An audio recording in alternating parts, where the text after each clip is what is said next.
பங்குனி உத்திரத்தோட ரகசியம் உங்களுக்கு தெரியுமா? பங்குனி உத்திரம்னா சும்மா கோவில் திருவிழா காவடி தூக்குற நாள் மட்டும்தான் நம்மள பல பேருக்கு தெரியும். ஆனா இதுக்கு பின்னாடி இந்த பிரபஞ்சமே அதிரக்கூடிய ஒரு சீக்ரெட் இருக்கு. ஆயிரக்கணக்கான வருஷங்களுக்கு முன்னாடி ஒரு சம்பவம் நடக்குது. சிவபெருமான் கோவத்துல தன் நெற்றிக்கண்களை திறந்து காதலுக்கு அரசனான மன்மதனை சுட்டி எரிக்கிறாரு. உலகத்துல காதல் அன்பு எல்லாம் அணிஞ்சிடுச்சு, பிரபஞ்சமே இருண்டு போகுது. இந்த உலகத்தை காப்பாற்ற ஒரே வழி சிவன் மறுபடி சாந்தமாகி பார்வதி தாயை கல்யாணம் பண்றது தான். ஸோ பார்வதி தாயும் கடும் தவம் இருக்கிறாங்க. இந்த தவத்தை கண்டு மகிழ்ந்த சிவபெருமான் மகிழ்ச்சி அடைஞ்சு சிவன் பார்வதி கல்யாணம் மிக பிரம்மாண்டமாக நடக்குது. அந்த நாள் பங்குனி உத்திரம்.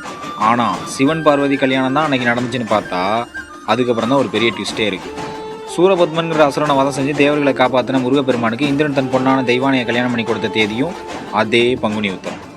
இது வெறும் கோஇன்சிடன்ஸ் கிடையாது. மிதிலையில் சிவதனுசை உடைச்சு தாமர் சீதை கல்யாணம் நடந்தனாலும், ஆண்டாள் ரங்கநாதர் சேர்ந்தனாலும், ஏன் தர்மசாஸ்தாவான ஐயப்பன் அவதரிச்சனாலும் இதே பங்குனி உத்திரம் தான்.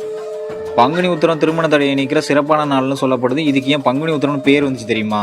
தமிழ் மாதத்தில் 12வதாக வர பங்குனியும் 12வது நட்சத்திரமான உத்திர நட்சத்திரமும் இணைகிற நாளை தான் பங்குனி உத்திரம்னு சொல்கிறாங்க. இந்த பங்குனி உத்திரம் பல கடவுளுக்கு சிறப்பாக இருந்தாலும் 12 கைகளுடைய வேலவன் முருகப்பெருமானுக்கு மிகவும் சிறப்பான நாளாக இருக்குது. இந்த தெய்வீக திருமண நாளில் பிரிஞ்ச குடும்பங்கள் சேரவும் கல்யாண தடைகள் நீங்கவும் நாம நினைச்சது நடக்கவுமான ஒரு பவர்ஃபுல் நாளாக நம்ம முன்னோர்கள் இந்த நாளை கணிச்சு வச்சுருக்காங்க. இனிமேல் பங்குனி உத்திரம் வந்தால் இது வெறும் திருவிழா இல்லை, பிரபஞ்சத்தோட ஒரு மேஜிக்னு நினச்சிக்கோங்க. இதே போல் இன்ட்ரெஸ்டிங்கான ஸ்டோரிஸ்லாம் தெரிஞ்சுக்க நினச்சிங்கன்னா இந்த வீடியோவை லைக் பண்ணிட்டு நம்மளை ஃபாலோ பண்ணிக்கிட்டு ஓ முருகான்னு கமெண்ட் பண்ணுங்கள். நானே உங்களுக்கு சொல்கிறேன்.